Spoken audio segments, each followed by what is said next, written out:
முன்னாள் கடற்படை தளபதி மஹிந்த ராஜபக்சவனுடைய வலதுகை இடதுகை இந்த வசந்த கருணாகூட கைது செய்யப்பட்டிருக்கிறார். இதற்கு பின்னணியில பல சம்பவங்கள் வெளியாக இருக்குது. அது பற்றி விரிவா பார்க்கலாம். அதே போல இப்ப சிங்கப்பூர்ல வசிக்கக்கூடிய சிதம்பரம் என்று சொல்லப்படுகிற ஒரு தமிழ் நபர் இந்த மஹிந்த ராஜபக்சவுக்கு எதிராக ஒரு சத்திய கடதாசியை கையளித்திருக்கிறார். இதுல ₹1 ₹2 இல்ல, மொத்தமாக 100 கோடி ரூபாய் மோசடி வெளியில வந்திருக்குது. உண்மையிலேயே உங்களுக்கு மிகுந்த ஆச்சரியமாக இருக்கும். அது பற்றி முழுமையாக சொல்றேன். அதே போல இன்றைக்கு இந்த ஜோசித ராஜபக்சவுக்கு எதிரான வழக்கு விசாரணைகள்ல ஒரு முக்கியமான நீதிமன்ற தீர்ப்பும் வெளியாக இருக்குது. ஆக இவையெல்லாம் என்னன்ற பற்றியும் மேலும் பல முக்கியமான செய்திகளை பற்றியும் தான் இந்த காணொலியில விளக்கமா பார்க்க போறோம். என்ன விடயம் என்று சொன்னா, இலங்கையில் இன்றையிலிருந்து ஒரு புதிய கட்டுப்பாடு கொண்டு வரப்பட்டிருக்கு. அதாவது இனிமேல் நாங்கள் யாராவது இந்த வீதிகளில் நடந்து போகும்போது பாதசாரிகளாக செல்லும் போது எக்காரணம் கொண்டும் ஹெட்செட் இயர்போன்களை அணிய முடியாது. இந்த விடயத்தை இன்றைக்கு போலீஸ் தரப்பால சொல்லப்பட்டிருக்குது. இலங்கையில் ஒவ்வொரு நாளுமே ஆக குறைந்தது 10 பேருண்டான வீதி விபத்துக்களில் பலியாகி கொண்டிருக்கிறார்கள். இதை கட்டுப்படுத்துறதுக்காகத்தான் இந்த புதிய திட்டம் இப்ப கொண்டு வரப்படுகிறதாம். இனிமேல் யாராவது பாதசாரிகள் ஹெட்செட் அணிந்தபடி நடந்து செல்றதை பார்த்தா அவர்கள் ஆரம்ப கட்டத்தில் இப்ப எச்சரிக்கப்படுவார்கள். இதே நடவடிக்கை தொடர்ந்து முன்னெடுக்கப்படுமாக இருந்தா எதிர்காலத்தில் அந்த ஹெட்செட்களை அணிந்து கொண்டு செல்ற பாதசாரிகள் மேலேயும் நாங்கள் ஒழுங்கான சட்ட நடவடிக்கைகள் எடுக்க போறோம் என்று சொல்லி இன்றைக்கு இலங்கையினுடைய போலீஸ் தரப்பால ஒரு உத்தியோகபூர்வமான அறிவித்தல் வெளியிடப்பட்டிருக்குது. இப்படி இருக்கும்போதுதான் இப்ப சிங்கப்பூர் நாட்டில் வசிக்கக்கூடிய டிபிஎல் இன்வெஸ்ட்மெண்ட் நிறுவனத்தினுடைய பங்குதாரரான சிதம்பரம் என்று சொல்லப்படுகிற ஒரு தமிழ் நபரால இலங்கையினுடைய முன்னாள் ஜனாதிபதி மஹிந்த ராஜபக்சவுக்கு $5 மில்லியன் அதாவது 100 கோடி இலங்கை ரூபாய்கள் வழங்கப்பட்டதாக, லஞ்சமாக வழங்கப்பட்டதாக குற்றம் சாட்டப்பட்டிருக்குது. இது தொடர்பில் இந்த சிதம்பரம் என்ற நபர்கிட்ட இருந்து ஒரு சத்திய கடதாசியும் கையளிக்கப்பட்டிருக்குது. இதுல என்ன சொல்லப்பட்டிருக்குது என்று சொன்னா, கொழும்பு காலி முகத்திடல் அமைய பெற்றிருக்கிற இந்த சங்கரில்லா விடுதிக்கு சொந்தமான காணி உண்மையிலேயே இலங்கையினுடைய ராணுவ தலைமையகத்துக்கு சொந்தமான காணியாம். இதன் அடிப்படையில் அந்த காணியை சங்கரில்லா விடுதிக்கு வழங்குறதுக்காக மொத்தமாக $5 மில்லியன் பணம் கோரப்பட்டிருக்குது. அதன் அடிப்படையில் அப்ப ஜனாதிபதியாக இருந்த மஹிந்த ராஜபக்சவுக்கு தான் அந்த பணம் வழங்கப்பட்டதா. இருந்தாலும் இந்த $5 மில்லியன் பணமும் எப்படி இலங்கைக்கு கொண்டு வரப்பட்டது என்று சொல்லி இது பற்றி தேடி பார்க்கும் போதுதான் இந்த சங்கரில்லா விடுதிக்கு சொந்தமாக ஹெலி ஆர்ட் என்று சொல்லப்படுகிற ஒரு ஆலோசனை வழங்குற நிறுவனம் இருக்குது. இந்த நிறுவனத்துக்கும் சிங்கப்பூரை சேர்ந்த அந்த டிபிஎல் இன்வெஸ்ட்மெண்ட் நிறுவனத்துக்கும் இடையில ஒரு போலியான ஆலோசனை ஒப்பந்தம் கைச்சாத்தாகி அதற்காகத்தான் இந்த $5 மில்லியன் பணம், அதாவது இந்த 100 கோடி ரூபாய்களும் இலங்கைக்கு கொண்டு வரப்படுறதாக காரணம் காட்டிக்கொண்டு ஸ்டாண்டர்ட் சார்ட்டர்ட் வங்கிகளினூடாக அந்த பணத்தை இலங்கைக்கு கொண்டு வந்திருக்கிறார்கள். இதற்கு பிறகு இந்த பணம் முழுமையாக இலங்கைக்கு வந்த பிறகு அந்த காணி சங்கரில்லா விடுதிக்கு எழுதி கொடுக்கப்பட்டிருக்குது. அதே நேரம் தங்காலை பகுதியிலையும் ஒரு விடுதி வாங்கப்பட்டிருக்குது. அதாவது தங்காலே பே ஹோட்டல் என்று சொல்லப்படுகிற விடுதியும் வாங்கப்பட்டிருக்குது. அது மட்டும் இல்லாம சிஎஸ்என் ஊடக நிறுவனத்திலையும் முதலீடு செய்யப்பட்டிருக்குதாம். இந்த சிஎஸ்என் மீடியா நெட்வொர்க் என்ற பெயரை நீங்கள் அடிக்கடி கேள்விப்பட்டிருக்கலாம். அது முழுக்க இந்த முன்னாள் ஜனாதிபதி மஹிந்த ராஜபக்சவனுடைய இளைய மகன் ஜோசித ராஜபக்சவுக்கு சொந்தமானது. அதே போலதான் இந்த சிங்கப்பூரை சேர்ந்த சிதம்பரம் என்ற நபரும் என்ன சொல்லியிருக்கிறார் என்றா, இந்த சிஎஸ்என் என்ற ஊடக வலையமைப்பை பயன்படுத்தி கொண்டுதான் இந்த பணத்தை முழுமையாக நாமல் ராஜபக்சவும் ஜோசித ராஜபக்சவும் பெற்றுக்கொண்டவர்கள், அவர்கள்தான் இந்த 100 கோடி ரூபாயினுடைய உண்மையான பயனாளிகள் என்று சொல்லி இந்த சிதம்பரம் ஒரு சத்திய கடதாசியை கையெழுத்திருக்கிறார்.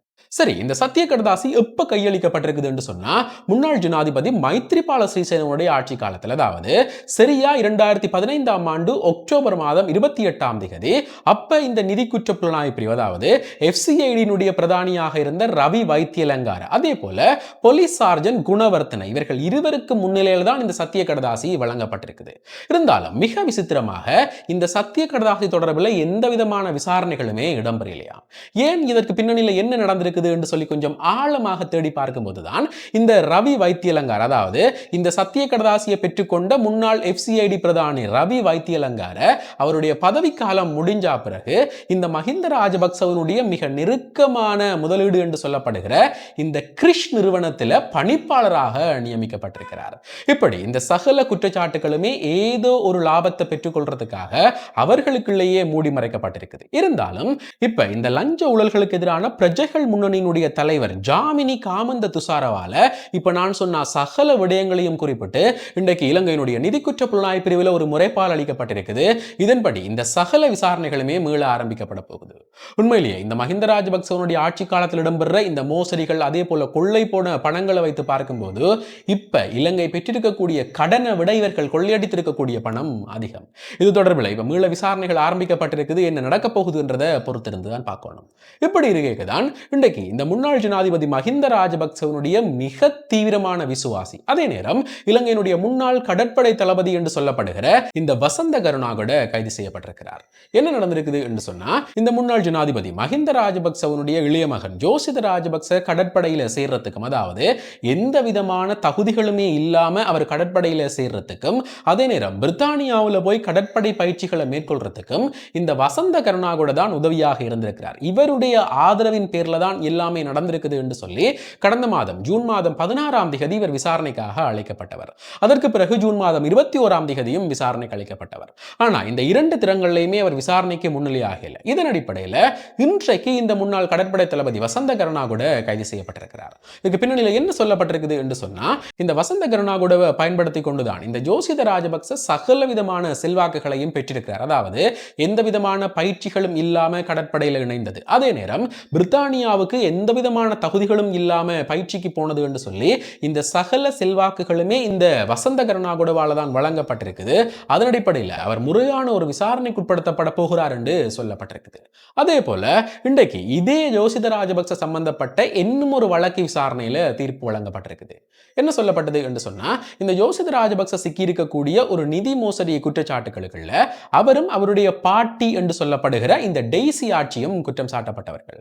அதற்கு பிறகு இந்த விசாரணைகள்ல இருந்து வயது மூப்பு காரணமாக டெய்சி ஆட்சி விடுவிக்கப்பட்ட பிறகு ஜோசித ராஜபக்ச ஒரு மேன்முறையீட்டை செய்திருந்தவர். அதாவது இந்த வழக்கு விசாரணைகள் எல்லாமே எனக்கு எதிரான ஒரு சதி நடவடிக்கை, ஆனா உண்மையிலேயே என் மேல எந்த குற்றச்சாட்டுகளும் இல்லை, இந்த வழக்கு விசாரணைகள் இருந்து என்ன விடுதலை செய்யுங்க என்று சொல்லி நீதிமன்றத்தில் ஒரு மேன்முறையீட செய்திருந்தவர். இது தொடர்பில் 3 கட்ட விசாரணைகள் இடம்பெற்று இன்றைக்கு நீதிமன்றம் என்ன சொல்லியிருக்குது என்று சொன்னா, இந்த வழக்கு விசாரணைகளை நாங்கள் கொண்டு செல்றதுக்கு தேவையான சகல ஆதாரங்களுமே இருக்குதாம். அதை ஒழுங்காக குற்றப்புலனாய்வு திணைக்களம் சமர்ப்பித்திருக்கிறதாகவும், அதன் அடிப்படையில் இந்த வழக்கு விசாரணைகள்ல இருந்து ஜோசித ராஜபக்சவை விடுதலை செய்ய முடியாது என்று சொல்லி இன்றைக்கு கொழும்பு உயர் நீதிமன்றம் உத்தரவிட்டிருக்குது. உண்மையிலேயே மஹிந்த தரப்புக்கு சகல வழிகளிலுமே தொடர்ச்சியான சிக்கல்கள் ஏற்பட்டு கொண்டிருக்குது. அதிலிருந்து தப்பிக்கிறதுக்காக இந்த மஹிந்த குழு பலகட்ட நடவடிக்கைகளை முன்னெடுத்தாலும் எல்லாமே தோல்வியில தான் முடிவடைந்திருக்குது. அண்மையில இந்த சுரேசால் அவருடைய கைதை பயன்படுத்தி கொண்டு ஒரு போராட்டம் ஏற்பாடு செய்யப்பட்டு அதுவும் தோல்வியில முடிவடைந்திருந்தது. அதே நேரம் இந்த நாமல் ராஜபக்சவை பயன்படுத்தி கொண்டு கிராமத்தோடு கிராமமாக என்று சொல்லி ஒரு மக்கள் சந்திப்பு ஏற்பாடு செய்யப்பட்டு அதுல வைத்தும் இந்த அரசாங்கத்துக்கு எதிராக பல குற்றச்சாட்டுகள் முன்வைக்கப்பட்டு கொண்டிருக்குது. இருந்தாலும் இப்ப வரைக்கும் இந்த மக்கள் தரப்புல இருந்து அரசாங்கத்துக்கு எதிராக எந்த ஒரு குற்றச்சாட்டுகளும் குறைபாடுகளும் முன்வைக்கப்படவில்லை. இப்படி இருக்கும்போது இப்ப இறுதிக்கட்டமாக இந்த புத்த பிக்குகளை பயன்படுத்தி கொண்டு பலகட்ட சூழ்ச்சி நடவடிக்கைகளை ஆரம்பித்திருக்கிறார்கள். அதுவும் எந்த விதமான பலனளித்தது போலவும் தெரியல. ஆக இந்த மஹிந்த ராஜபக்சவனுடைய குடும்பம், அவருக்கு நெருக்கமாக இருக்கக்கூடியவர்கள் இந்த குற்றச்சாட்டுகள்ல இருந்து தங்களை பாதுகாத்துக் கொள்றதுக்காக வேறு எப்படியான சதி நடவடிக்கைகளை செய்யக்கூடும். இதற்கு பின்னணியில் அந்த அரசாங்கத்தினுடைய ஆட்சியை கவிழ்க்கிறதுக்கு, அதே நேரம் அவர்களை விசாரணைகள்ல இருந்து திசை திருப்புறதுக்காக என்னென்ன விடயங்கள்ல கவனம் செலுத்த போகிறார்கள் என்றதை பற்றி உங்களுடைய கருத்துக்கள் என்ன, நீங்கள் என்ன நினைக்கிறீர்கள் என்றதை மறக்காம கமெண்ட்ஸ்ல சொல்லுங்க. இதே போல மேலும் ஒரு முக்கியமான பிரயோசனமான தகவலோட இன்னும் ஒரு காணொளியில் சந்திக்கிறேன். நன்றி.